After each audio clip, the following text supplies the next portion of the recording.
गंगा की आरती के बाद आप इस मार्केट में शॉपिंग करने के लिए और कुछ हल्का फुल्का नाश्ता करने के लिए आ सकते हैं।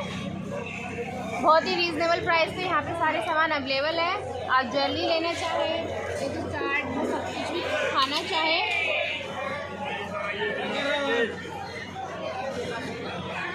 बच्चों के लिए टॉयज़ अवेलेबल हैं। विंटर का सीज़न हो तो यहाँ पे और भी सामान बच्चों के लिए अवेलेबल है। इस गली की पूरी वीडियो है, आप पूरी वीडियो देखें और आपको ये पता चलेगा कहाँ पे आरती के बाद आपको आना है और कहाँ पे आपको रीजनेबल प्राइस में सभी सामान अवेलेबल मिल जाएंगे। यहाँ से आप प्रसाद ले सकते हैं। प्रसाद प्रसाद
Thank you.